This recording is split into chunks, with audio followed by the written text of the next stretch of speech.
You are not experiencing exhaustion because you lack discipline or drive, but rather because your mind has fallen into the heavy trap of learned helplessness. This subtle behavioral dynamic replicates the ancient pattern of the chronic invalid, a psychological state where prolonged emotional pain causes a wounded person to integrate their affliction directly into their core identity. For generations, people have read the extraordinary accounts of the Christian Gospels as a fragmented anthology of spectacular, isolated events.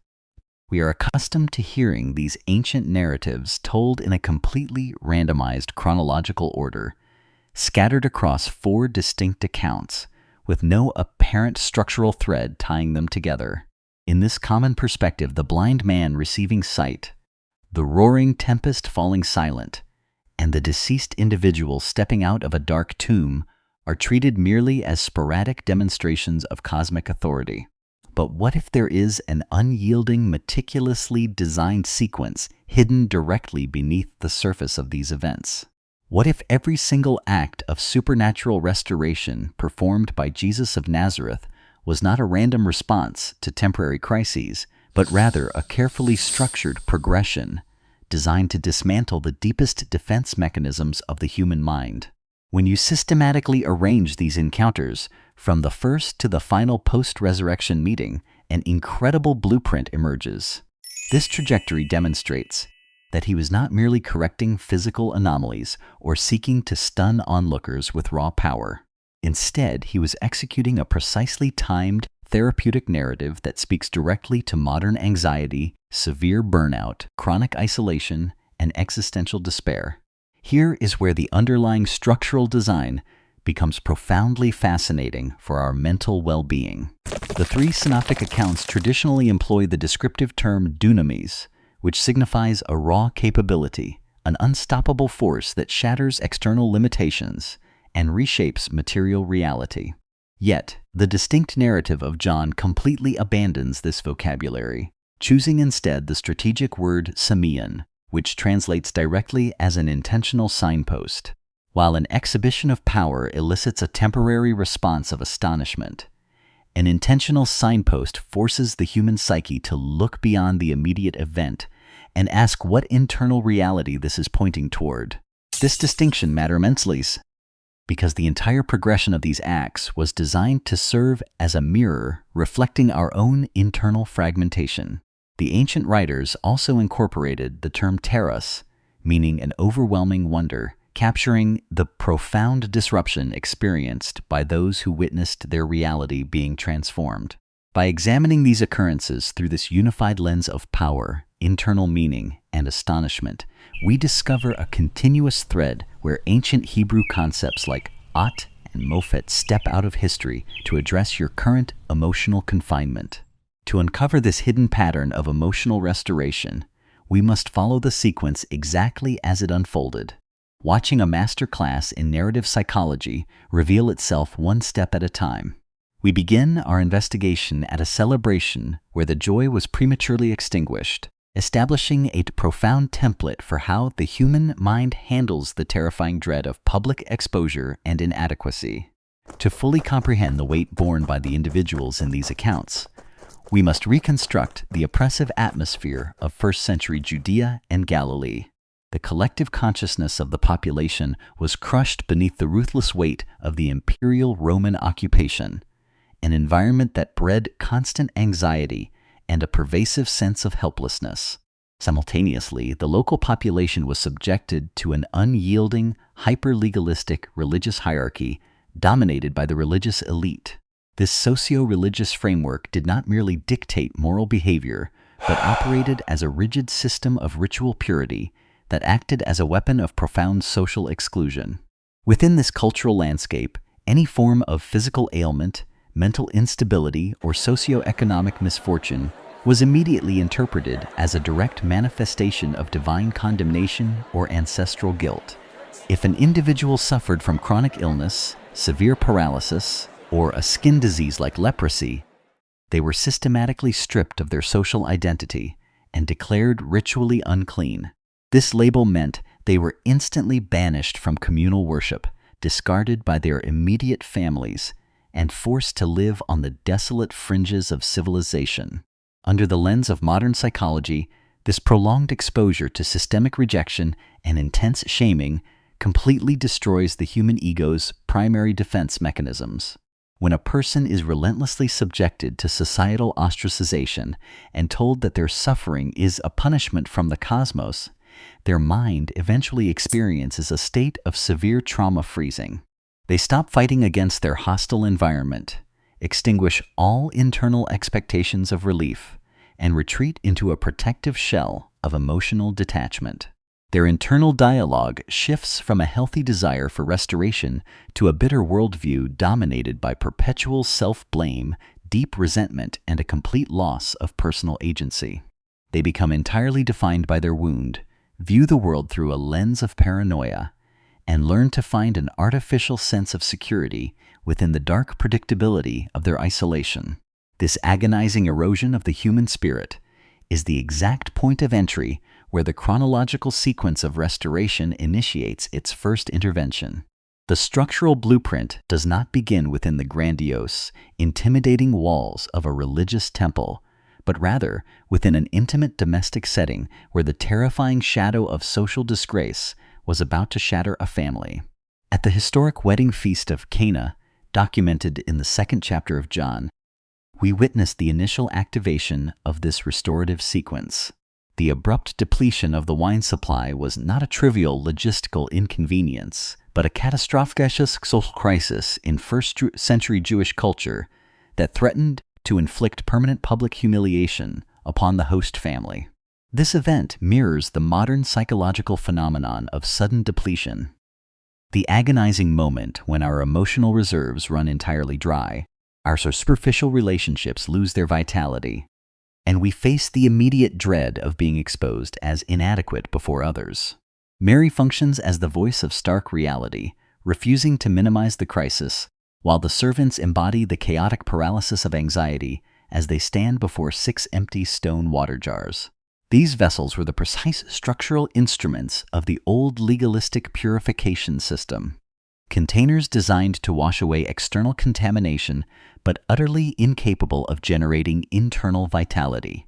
By filling these cold stone containers to the brim and transforming their contents into a rich, overflowing vintage, the narrative establishes a profound psychological pivot. It signals that true emotional restoration does not occur by adding more superficial layers of behavioral conformity, but by radically altering the internal substance of our ordinary, depleted realities. While this initial intervention proved that material substance could be thoroughly reshaped in immediate proximity, the unfolding sequence immediately forces the human mind to confront a different dimension of vulnerability. The second signpost occurs when a high-ranking royal official desperately travels from Capernaum to Cana, begging for the life of his dying son. This nobleman represents the profound crisis of control anxiety, a state where an individual who possesses immense secular authority suddenly encounters a tragic reality that cannot be managed by status or command.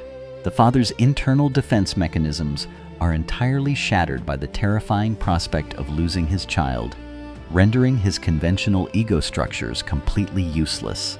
When he demands a physical visitation, the narrative deliberately challenges his expectations by offering nothing but a spoken assurance across miles of geographical distance. This structural design forces the father to undergo a massive shift, abandoning his rigid need for tangible confirmation and choosing instead to lean entirely into the psychological space of an invisible promise. The instantaneous restoration of the child at the exact hour the words were spoken demonstrates that the therapeutic voice operates independently of physical proximity. This breakthrough provides a vital anchor for anyone navigating an agonizing season of geographic isolation or perceived emotional abandonment. The nobleman successfully conquered the tyranny of physical distance through an act of intellectual surrender. Yet the sequence now shifts back to the waters of Galilee to challenge an individual who was drowning in professional exhaustion. Along the shore of Luke chapter 5, we find Simon Peter experiencing the numbing weight of profound occupational burnout. Having labored relentlessly through a grueling, fruitless night of casting nets into the dark depths, the fisherman is captured in a state of physiological and emotional depletion. When commanded to launch out into the deep waters once again, Peter does not comply out of a vibrant state of theological conviction, but rather out of a heavy, weary state of exhausted obedience. The subsequent overwhelming entrapment of fish is so immense that it physically alters his reality, threatening to submerge his vessel and shattering his professional frameworks. This sudden confrontational excess does not induce a state of superficial happiness, but instead triggers a severe manifestation of imposter syndrome within Peter's psyche. Falling to his knees amidst the squirming catch, his immediate defensive reaction is to externalize his deep-seated unworthiness, crying out for the teacher to depart because he feels thoroughly fraudulent in the presence of such abundance. The narrative gently intercepts this projection by redefining his vocational identity on the spot, shifting his focus from material accumulation to human connection. This pivotal encounter establishes a permanent behavioral pattern where individual inadequacy is thoroughly validated and transformed into a life of systemic purpose. Peter's deep internal shame was brought to light within the safety of his own fishing boat. But the narrative sequence must now confront a far more volatile psychological state within the public walls of the local synagogue. In the synagogue of Capernaum, described in Mark chapter 1, the assembly is suddenly disrupted by a man suffering from a profound fragmentation of identity. This agonizing individual is completely dominated by a hostile internal voice, a classic manifestation of a hijacked consciousness where his authentic identity has been utterly suppressed by an invasive, destructive force. The frantic public outcry of this entity reveals a state of intense psychological paranoia, a defensive reaction that views the presence of absolute psychological wholeness as an immediate threat of total destruction. While the surrounding onlookers are frozen in collective shock, the response of Jesus is a sharp, unyielding act of clinical boundary setting.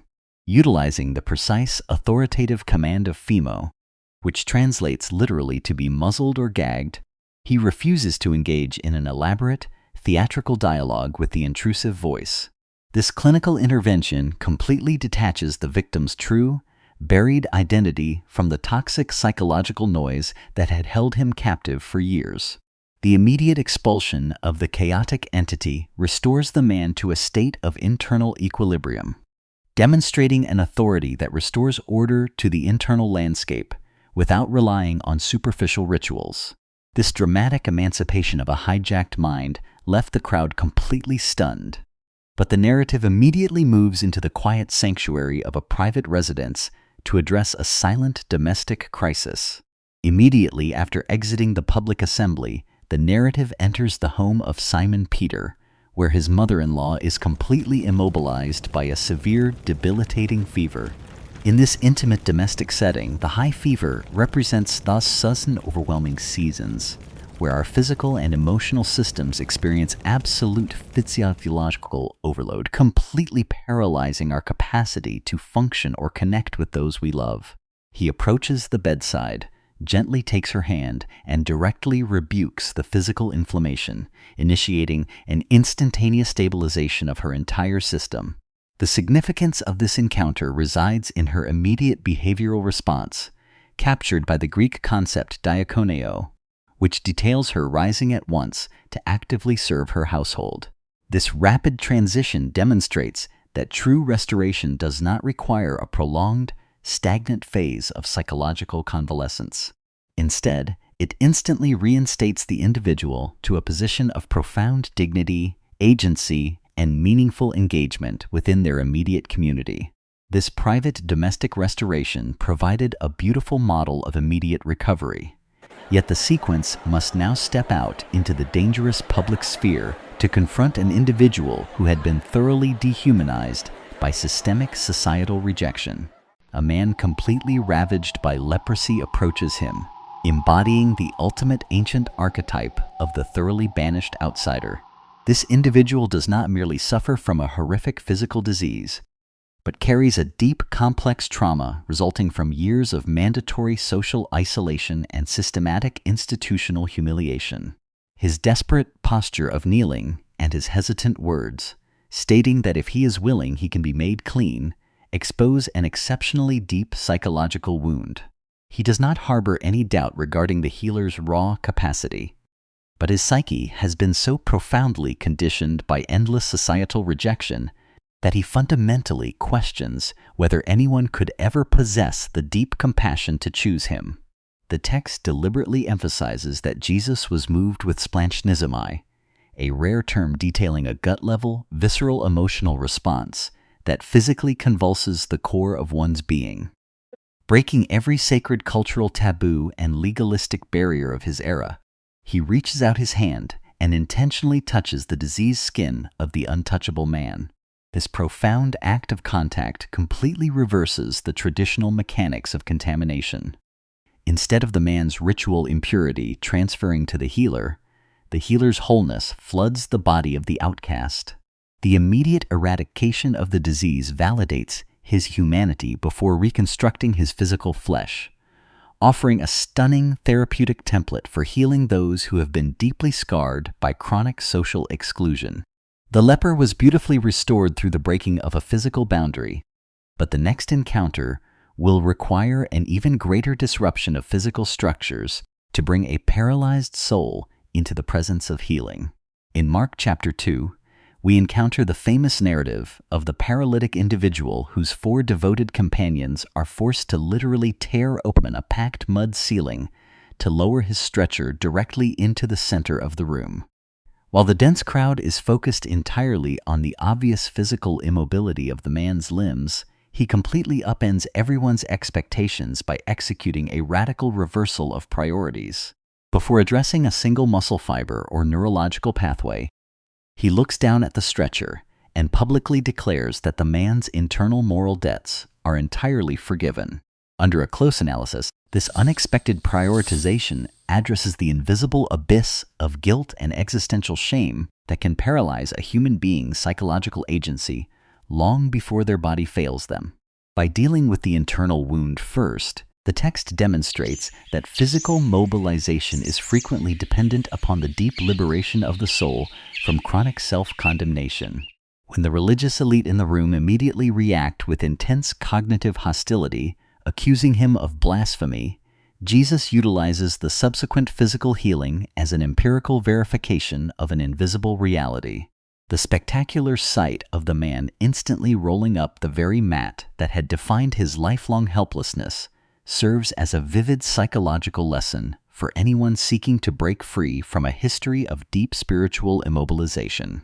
The paralytic walked out of the house carrying the very proof of his past confinement, but this profound liberation of a human soul only served to intensify the rigid paranoia of a religious system that watched his every move. This escalating institutional tension reaches a critical breaking point within the synagogue when a man with a thoroughly withered hand is deliberately used as a pawn by the religious authorities on the sacred day of rest. The critics are frozen in a state of intense rigidity, entirely indifferent to the human suffering before them, and focused solely on using the event to mount a legalistic prosecution. The text explicitly notes that Jesus looked around at these critics with an intense, burning anger, while simultaneously feeling deeply grieved by the profound hardness of their hearts. This dual emotional state illustrates that true psychological health demands a righteous intolerance toward any ideological framework that transforms a day of rest into an oppressive prison house of human suffering. By commanding the man to step forward into the bright center of the assembly and stretch out his cooped, atrophied limb, he completely deconstructs the power of public shaming. The instantaneous restoration of the hand vindicates the victim while totally exposing the moral bankruptcy of his accusers, demonstrating that true spiritual rest can never be divorced from the active preservation of human life. This confrontation over the true purpose of rest resulted in an immediate conspiracy to destroy him, driving the narrative sequence away from the institutional centers and toward a lonely city gate where an agonizing mother was mourning her ultimate loss. Approaching the dusty gate of a remote town called Nain, documented exclusively in the narrative of Luke, he encounters a devastating funeral procession. A grieving widow is carrying the corpse of her only son, a tragic reality that in the ancient world represented not only an unimaginable emotional bereavement, but also the total annihilation of her socio-economic security. This woman embodies the absolute lowest point of existential hopelessness, a psychological state of total despair where an individual's entire future has been completely buried in real time. Without waiting for a formal petition or an exhibition of theological intent, he intercepts the funeral bier and commands the weeping mother to completely cease her mourning. Touching the wooden structure of death, he speaks directly to the deceased youth with a brief, unyielding command to arise, instantly shocking the lifeless nervous system back into vibrant operation. The profound psychological climax of this encounter occurs when the boy sits up, begins to articulate words, and is gently delivered back into the arms of his stunned mother. This dramatic intervention proves that the restorative sequence possesses absolute authority over the ultimate terror of human existence, providing a profound anchor of hope when our life situations appear completely beyond recovery. This unprecedented victory over physical death sent a wave of awe through the entire region. But the disciples would immediately find their new confidence brutally tested by the overwhelming forces of nature. As night falls over the treacherous waters of Galilee, a violent storm rapidly engulfs the small vessel carrying the terrified disciples. While the seasoned mariners are experiencing a catastrophic panic attack as the black waves violently swamp their boat, he is discovered in a state of absolute psychological tranquility, fast asleep on a cushion in the stern. The disciples wake him in a frantic state of existential panic, crying out with a deeply bitter accusation that directly questions whether he possesses any care for their survival. This raw outburst exposes the universal human tendency to interpret the silence or inactivity of the divine during a life crisis as a sign of complete abandonment. Rising calmly amidst the screaming wind, Jesus addresses the chaotic elements using the exact same command of phemo that he previously deployed against the screaming demon in the synagogue.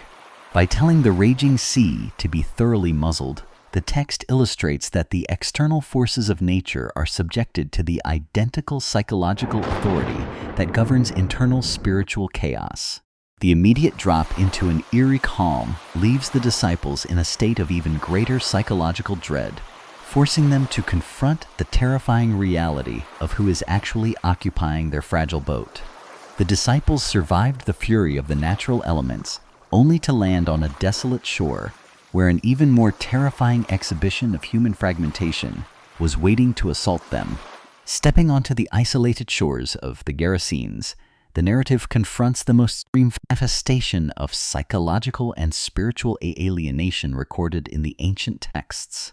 A naked man, thoroughly shattered by a chaotic inner torment, lives like a wild animal among the pollution of the tombs, constantly screaming and repeatedly cutting his own flesh with sharp stones. This individual represents the absolute zero of human dignity, trapped in a horrific cycle of severe self-harm and locked in an unyielding state of total psychological fragmentation. When interrogated, the destructive entity within him articulates its identity as Legion, a strategic term that immediately evoked the terrifying imagery of a Roman military unit comprising 6,000 heavily armed soldiers.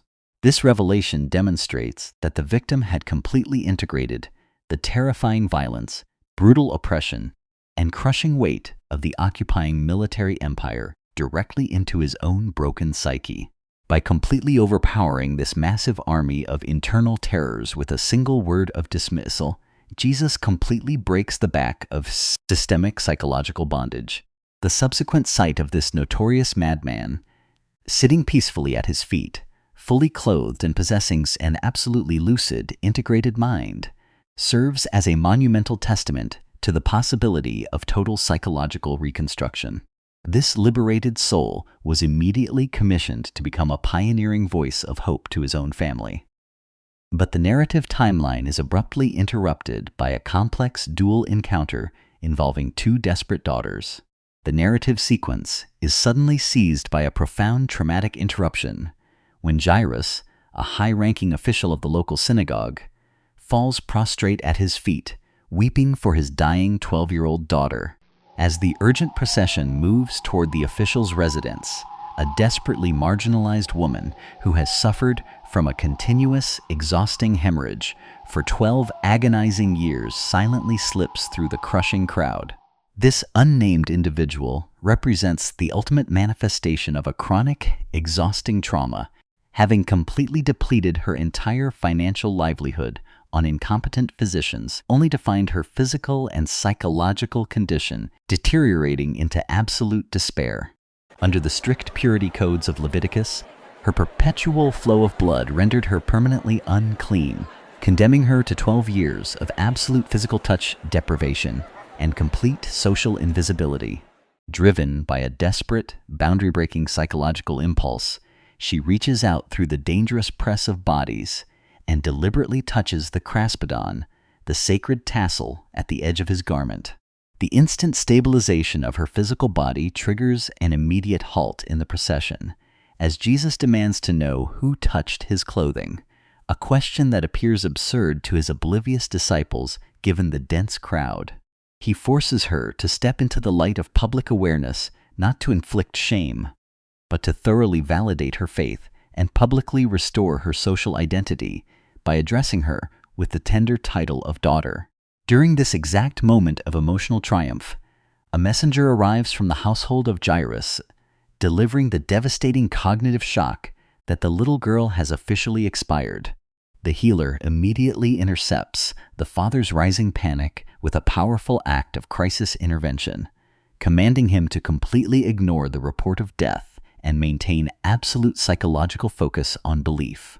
Entering the house of mourning, he expels the professional lamenters who mock his assertion that the child is merely asleep, takes her cold hand, and utters the famous Aramaic command, Talitha cum, the immediate resurrection of the 12-year-old girl, paired with the structural detail that her age perfectly matches the duration of the older woman's suffering, creates a brilliant psychological symmetry. It illustrates that the restorative sequence is fully capable of simultaneously resurrecting a life that was abruptly extinguished and reclaiming a life that had been slowly bleeding to death for over a decade. These twin victories over chronic disease and physical expiration demonstrated an astonishing expansion of authority. But the relentless march of the narrative now shifts to a massive scale to challenge a state of resource scarcity. The narrative of the feeding of the 5,000 stands as a monumental turning point in the sequence, being the singular pre-resurrection event that aggressively demanded documentation across all 4 gospel records. Faced with a massive, exhausted crowd stranded in a desolate region near Bethsaida as the sun begins to set, the disciples immediately succumb to a scarcity mindset. Their immediate defensive response is to advocate for total avoidance, begging him to dismiss the crowds so that the individuals can manage their own hunger in the surrounding villages. Jesus completely shatters this protective detachment by issuing a radical directive to his inner circle, commanding them to take direct responsibility for feeding the multitude themselves. When they protest that their entire inventory consists of nothing but 5 coarse barley loaves and 2 small fish, he demands that this inadequate resource be brought directly into his hands. Looking up to heaven, he pronounces a blessing, breaks the bread, and intentionally forces the disciples to act as the direct distribution mechanism for the expanding provision. This structural arrangement provides a vital lesson in narrative psychology, demonstrating that psychological abundance is unlocked only when we are willing to actively break and distribute the meager resources we possess rather than hoarding them out of fear. The subsequent collection of exactly 12 baskets of remaining fragments ensures that every individual was completely satisfied while providing a powerful symbol of restoration and abundance tailored for the 12 tribes of Israel. This unparalleled demonstration of material multiplication caused the crowd to attempt a violent political kidnapping to crown him king, forcing the healer to instantly isolate himself on a dark mountain peak. In the deepest darkness of the fourth watch of the night, around 3 o'clock in the morning, the disciples find themselves caught in a grueling, exhausting battle against contrary winds in the middle of the sea. As their physical strength fails them in the black void, they suddenly perceive a terrifying figure walking calmly across the crests of the violent waves, an apparition that instantly triggers a state of acute cognitive paranoia as they scream out in absolute terror. He instantly cuts through the auditory chaos of the storm by uttering the majestic, self-identifying formula of ego eimi, an absolute linguistic anchor that translates directly as I am. This profound statement shatters their supernatural delusions and immediately tethers their panic-stricken minds back to the reality of his personal presence. Driven by a volatile mix of boldness and impulsive validation-seeking, Peter demands to step out of the vessel and walk across the liquid chaos himself. The moment his feet touch the water, he executes a successful cognitive stabilization. But the second he shifts his internal focus away from the calming voice and toward the terrifying velocity of the wind, his anxiety mechanism instantly reactivates. As he begins to submerge into the dark abyss, crying out for rescue, the hand of Jesus immediately grasps him, offering a powerful metaphor for the psychological reality that failure occurs when we allow environmental chaos to overwhelm our internal focus. They climb into the wooden boat. The tempest instantly ceases its roaring, and the text notes that the disciples fell prostrate in an act of unified worship as their understanding of his identity underwent a radical expansion. This dramatic mastery over the fluid chaos of the deep lake marked a high point of authority within Jewish territory. But the sequence must now aggressively push past national borders to test a mother of a completely different lineage. Journeying into the foreign coastal territories of Tyre and Sidon, located in modern-day Lebanon, he is aggressively confronted by a Syro-Phoenician woman screaming for the deliverance of her demon-possessed daughter. This encounter initiates one of the most psychologically intense dialogues in the ancient text, as Jesus initially responds with absolute freezing silence, followed by a stark theological statement clarifying that his immediate mission is restricted exclusively to the house of Israel. When she persists, falling prostrate before him, he delivers what appears to be a crushing cultural insult, stating that it is entirely inappropriate to take the children's bread and cast it to the domestic dogs. Under a sophisticated psychological analysis, this confrontational dialogue functions as a profound test of the woman's internal resilience and emotional ego strength. Refusing to allow her identity to be crushed by the appearance of rejection, she brilliantly accepts the harsh metaphor, subverting the insult by asserting that even the small dogs are permitted to eat the leftover crumbs that drop from the master's table. This magnificent display of intellectual wit and unyielding endurance elicits an immediate response of absolute admiration from him, who publicly commends her massive faith and grants the instantaneous remote deliverance of her child. Having demonstrated that the boundaries of restoration could be stretched to encompass a foreign mother, the sequence returns to the Decapolis region to execute a deeply intimate intervention for an individual trapped in absolute silence. They bring to him a man who is completely deaf and suffers from a severe, paralyzing speech impediment, an individual whose life has been defined by communication isolation and complete social vulnerability. Jesus executes a highly specific protocol by immediately taking the man completely away from the chaotic distractions of the public crowd, creating a safe, insulated therapeutic space. Recognizing that conventional language is entirely useless to a psyche that has never experienced sound, he utilizes a profound system of nonverbal physical communication. He thrusts his fingers directly into the non-functioning ears, spits, and intentionally touches the paralyzed tongue, using tactile contact to signal exactly what physical structures are about to undergo reconstruction. Looking up to the heavens, he releases a deep internal groan, captured by the specific term stenazo, which details a heavy visceral sigh of intense clinical empathy before uttering the Aramaic command, ephatha. The immediate unloosing of the auditory and vocal pathways allows the man to speak with absolute clarity, illustrating that the sequence is designed to enter our private worlds of absolute silence before blowing them wide open. This meticulous restoration of individual sensory pathways was nothing short of miraculous, but the narrative layout immediately scales back up to repeat the miracle of supernatural sustenance for a massive crowd within Gentile borders. For the second time in the chronological sequence, a massive multitude of 4,000 individuals finds themselves stranded in a barren wilderness without sustenance after remaining with him for 3 continuous days. This event represents a deliberate structural duplication designed to contrast sharply with the earlier feeding of the 5,000 that occurred within Jewish territory. Utilizing 7 loaves of bread and a few small fish, Jesus replicates the precise mechanics of blessing, breaking, and distributing the food through the hands of his disciples. The profound psychological and theological distinction resides in the final fragments collected, which fill exactly 7 large baskets. In the ancient numerical landscape, 12 baskets symbolize the specific restoration of the tribes of Israel, whereas the number 7 represented absolute global completeness and universal wholeness.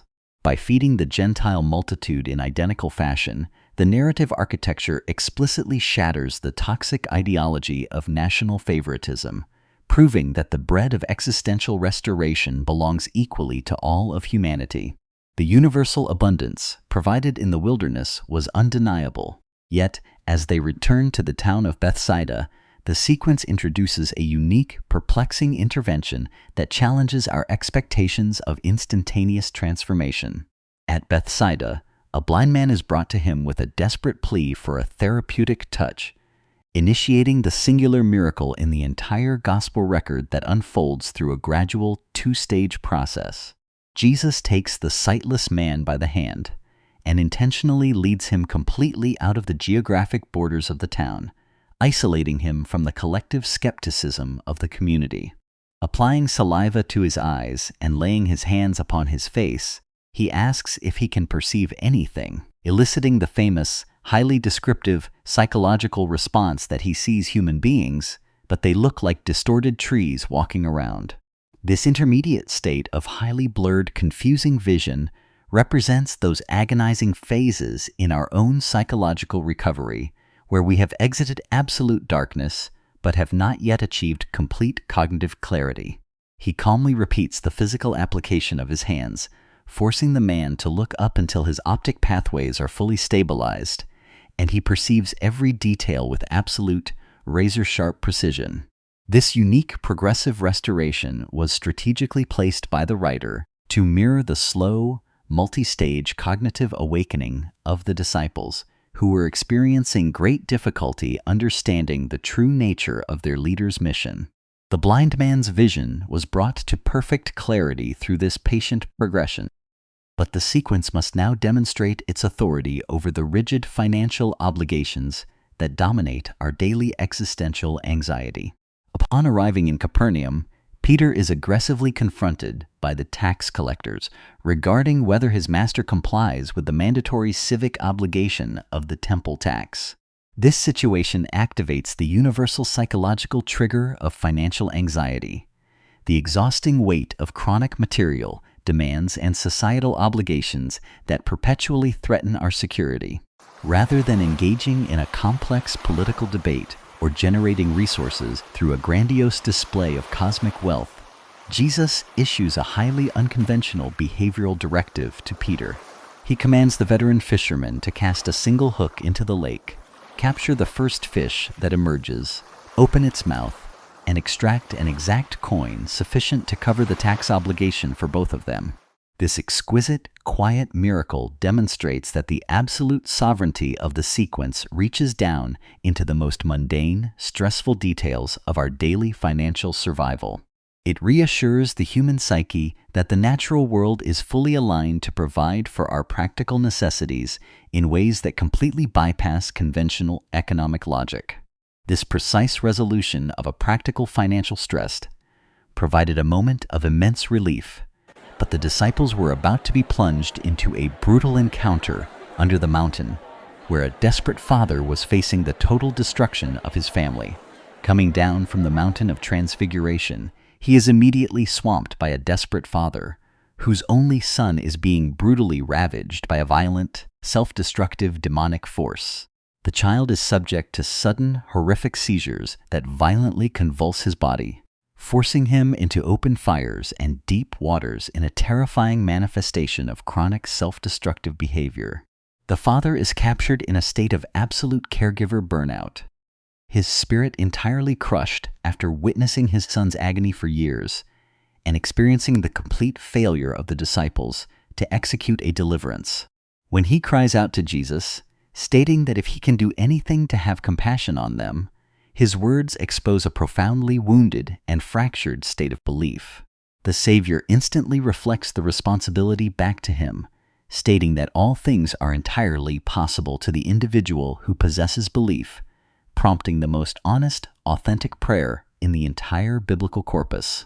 Weeping in absolute vulnerability, the father screams out that he does believe, but desperately begs him to actively help his stubborn unbelief. This magnificent interaction demonstrates that the sequence does not require us to possess a flawless, idealized state of psychological certainty. It demands only the raw, authentic honesty to admit our internal conflict. Jesus immediately rebukes the destructive spirit, stabilizes the convulsing child, and delivers him back to his father, establishing a permanent baseline for how deep psychological battles require an alignment of prayer and internal fasting. The boy was successfully rescued from the brink of violent self-destruction. But as the journey approaches the majestic capital of Jerusalem, the sequence confronts a man whose entire life had been defined by a dark narrative of victim blaming.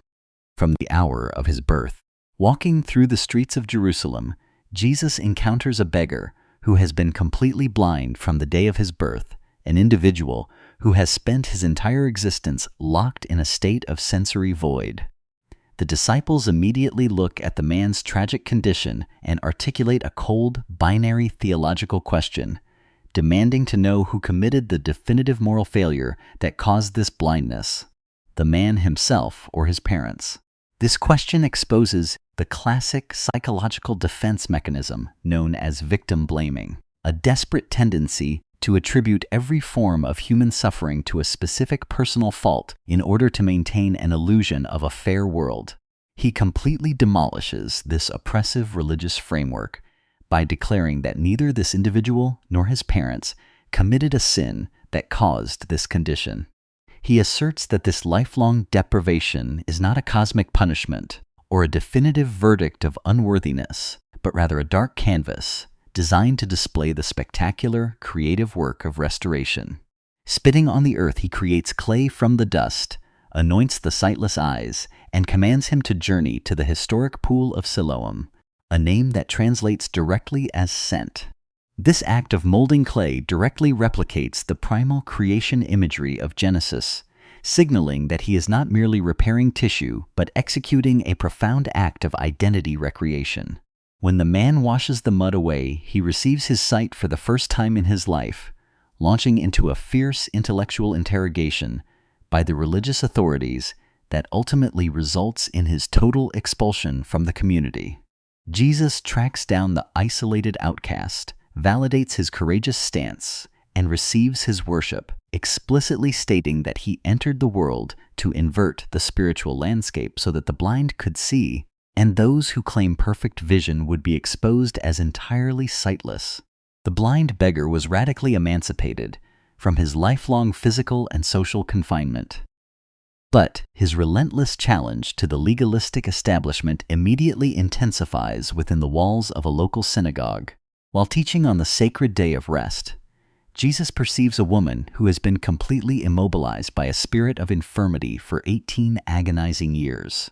Her spine is so severely curved and compressed that she is permanently bent double, completely incapable of straightening her body or looking into the face of another human being. She represents the absolute epitome of a frozen psychological perspective, an individual whose entire worldview has been violently restricted to the dust beneath her feet for nearly 2 decades, completely destroying her self-esteem. Without waiting for a formal request, he calls her forward into the center of the house, lays his hands upon her broken spine, and pronounces that she is completely unloosed from her infirmity.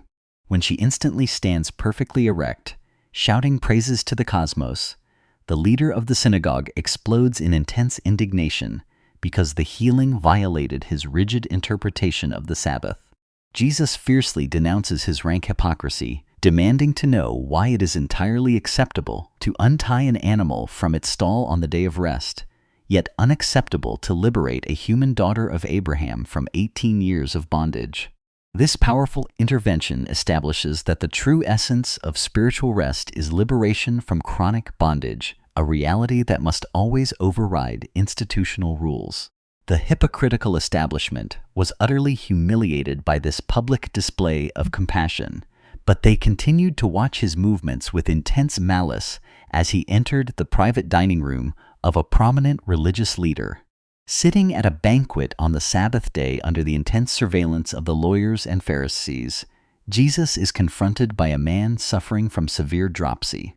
This agonizing condition involves an abnormal, massive accumulation of fluid within the tissue, a state of physiological bloating that serves as a perfect metaphor for an unreleased psychological burden or an unchecked accumulation of internal toxicity.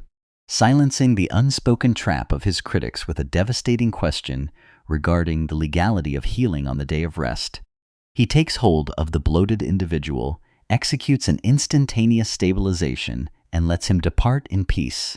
He then forces the silent elite to confront their own self-interest by asking which of them would not immediately pull their own ox out of a pit on the Sabbath, completely freezing their capacity to respond. This quiet victory over institutional entrapment further cleared his path toward Jerusalem, leading to a profound encounter at a border village where 10 lepers were crying out from a distance. As he traverses the volatile border region between Samaria and Galilee, a desperate group of 10 lepers intercepts him, maintaining their mandatory legal distance while screaming in unison for mercy.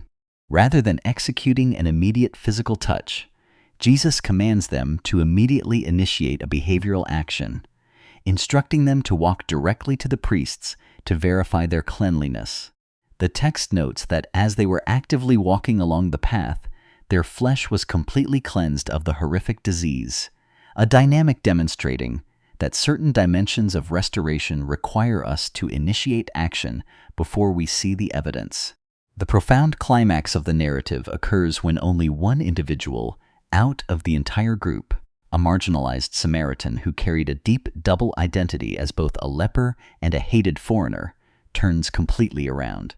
Falling face down at his feet with a loud voice of intense gratitude, he is publicly celebrated while Jesus asks where the other 9 individuals have vanished to.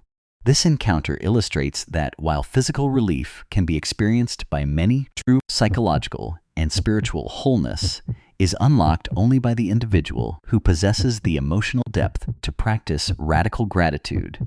The lone Samaritan walked away possessing a wholeness that transcended mere physical health, but the chronological sequence is now moving directly into its absolute apex, where the power of death would be challenged not at its moment of arrival, but after 4 days of total decay. In the small grieving village of Bethany, located just outside Jerusalem, a profound crisis unfolds as Lazarus, a deeply beloved companion, falls critically ill.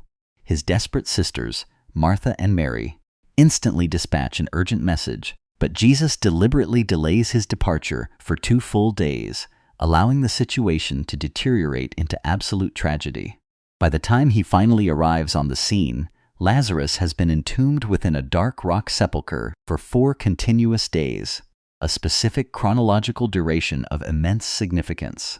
In first-century Jewish thought, it was widely believed that the human spirit hovered around the corpse for 3 days, but by the 4th day, all hope of resuscitation was completely extinguished as organic decomposition officially initiated. Martha sprints out to meet him on the dusty road. articulating a raw, deeply wounded cry of grief trauma, asserting that if he had simply been present, her brother would never have died. Jesus meets her agonizing defense mechanisms by issuing the monumental existential declaration, "I am the resurrection and the life," a statement that shifts her focus from a distant future hope to the immediate reality of his presence. When Mary arrives and falls weeping at his feet, surrounded by a crowd of mourning onlookers, he experiences a profound wave of visceral emotional distress. The text records the shortest and most emotionally devastating verse in the entire scriptural canon, "Jesus wept," captured by the specific word "edacrusin," detailing silent tears streaming down his face. This grief proves that he does not operate as a cold, detached supernatural magician. He feels the crushing weight of human mortality and enters fully into our deepest emotional desolation. Approaching the cave, he commands the terrified family to remove the protective stone barrier, ignoring Martha's frantic warning regarding the horrific odor of decomposition that has already taken hold.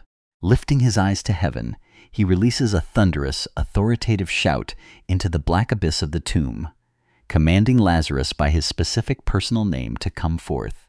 This specific vocal target was essential because the creative power of his voice possessed such unlimited velocity that a generic command would have inadvertently emptied every grave in the cemetery. The spectacular sight of the dead man walking out of the dark cave, his limbs tightly bound in grave cloths and his face wrapped in a burial napkin, marks the absolute summit of the restorative sequence. The command to immediately unloose the burial garments and let him go serves as a monumental directive for anyone seeking to transition out of a season of deep depression. This final, stunning signpost shattered the institutional equilibrium of the capital, forcing the religious council to officially decree that Jesus must be executed to preserve their system. The plot to take his life was now unyielding, but as he begins his final march toward the cross, he pauses near the ancient highway of Jericho to restore a blind beggar who refused to be silenced by the crowd. Exiting the city of Jericho, surrounded by a massive, clamorous crowd, a blind beggar named Bartimaeus is sitting by the highway side, completely trapped in a cycle of institutional dependency.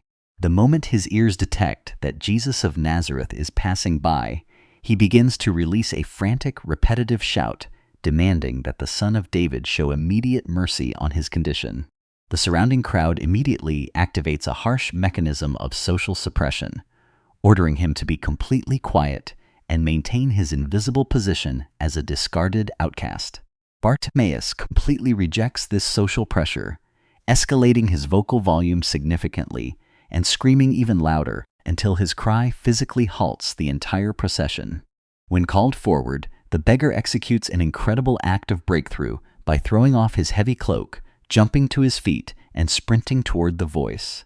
This discarded garment represented his entire livelihood, his identity as a beggar, and his safety blanket.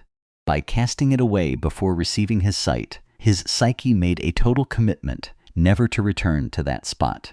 Jesus asks him the exact question he previously posed to the invalid at Bethesda, demanding that he call his specific desire, prompting the brief request to receive his sight. The immediate restoration of his vision allows him to instantly follow him along the road to Jerusalem, demonstrating that true healing transforms an institutional beggar into a mobile disciple. Bartimaeus walked the highway with clear eyes, but as they enter the capital city, he executes a unique, highly symbolic act of destruction against a deceptive element of nature. Returning to the city the following morning in a state of physical hunger, he approaches a magnificent fig tree that is covered in a lush canopy of vibrant green leaves, but possesses absolutely no fruit. He utters a curse against the tree, causing the entire organism to completely wither away to its very roots before the astonished eyes of his inner circle. Under a deep analysis, this unique destructive act functions as a living parable targeting the toxic phenomenon of spiritual imposter syndrome. The lush green leaves promise structural life and nourishment, but the internal reality was completely hollow, mirroring the magnificent architecture of the Jerusalem temple that had become a corrupt marketplace. The withering of the deceptive tree serves as a stark warning against building an elaborate superficial shell of success or moral superiority while remaining completely barren within. This symbolic judgment set the stage for his final confrontation with the religious authorities, leading directly into the shadow of the Garden of Gethsemane, where violence was about to erupt.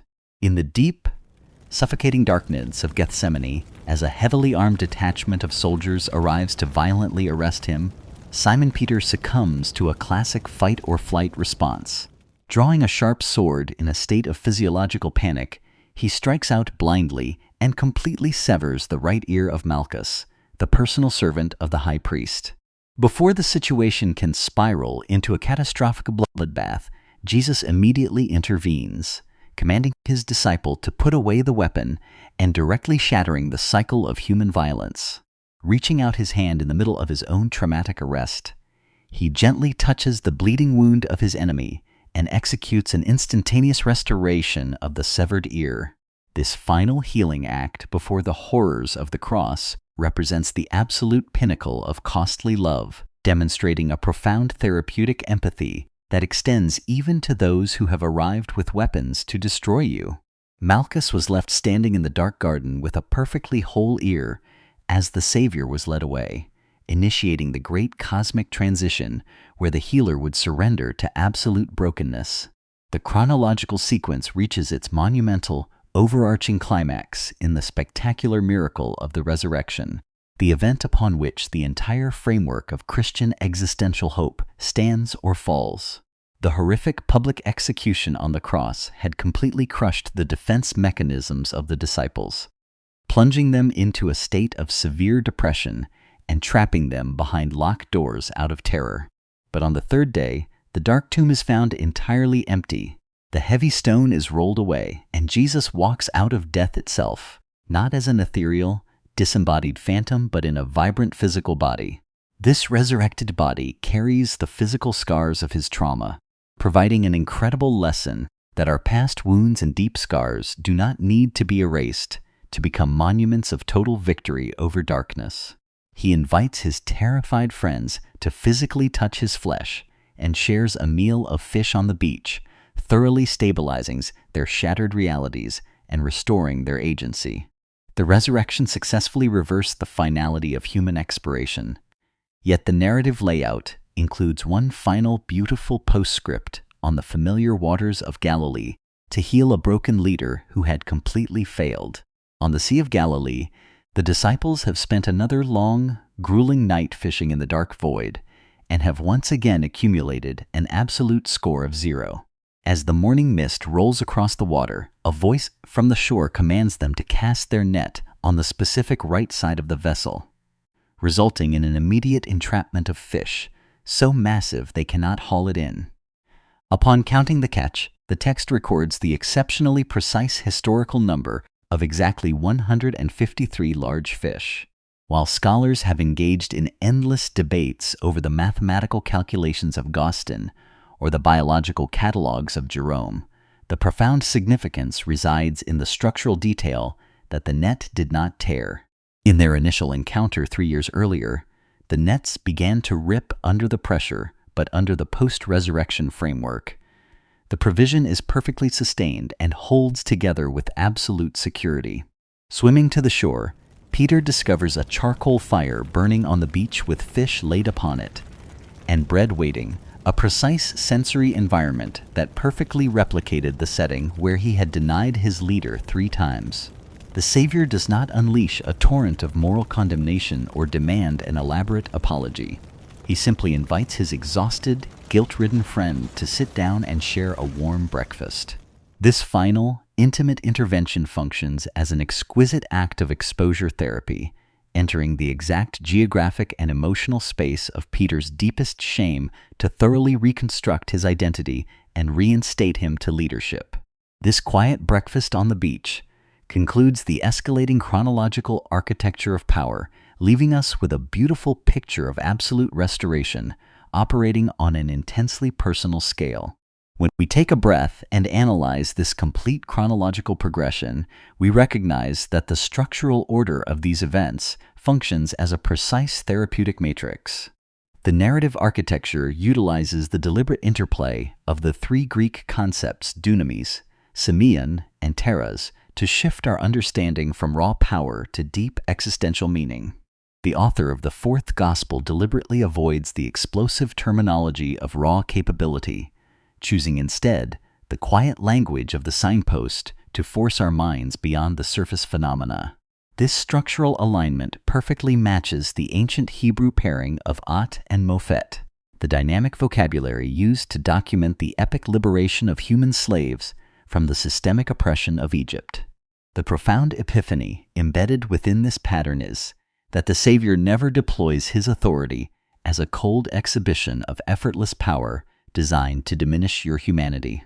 Every signpost is a highly targeted clinical intervention, showing that the severe scarcity in your life, the seasons where your joy has completely dried up, and the wounds that have caused brokenness for years are not a final verdict of abandonment. They are not a cosmic punishment for your inadequacy, but rather an empty canvas intentionally laid out so that a spectacular narrative of internal reconstruction can be painted across your soul. True restoration does not occur by fleeing from our broken realities, but by allowing the therapeutic voice to enter directly into our frozen spaces of isolation and dismantle our defense mechanisms. This profound realization completely shifts our internal focus away from demanding immediate superficial fixes for our uncomfortable symptoms.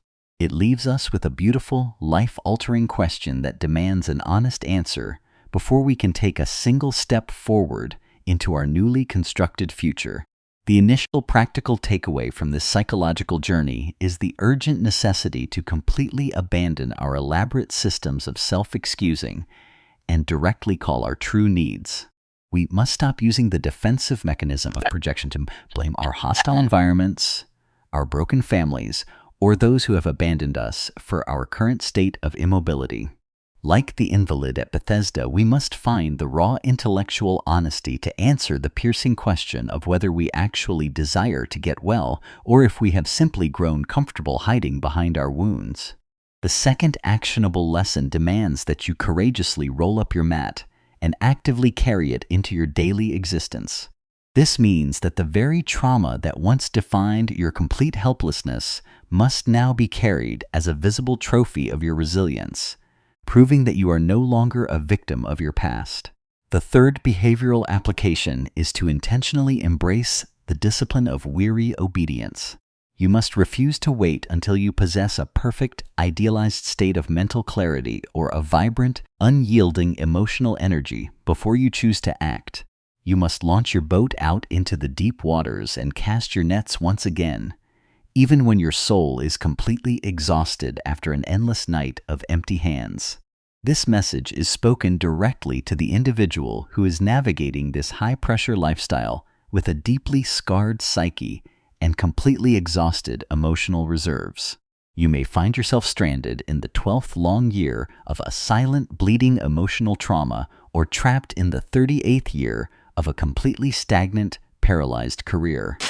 You might be enduring the worst 3 days of your life, thoroughly crushed by the realization that you have failed your own moral principles and completely shattered your self-esteem.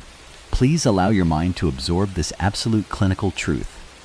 The one who possesses the authority to muzzle the roaring tempest is not standing at a distance to judge your exhaustion.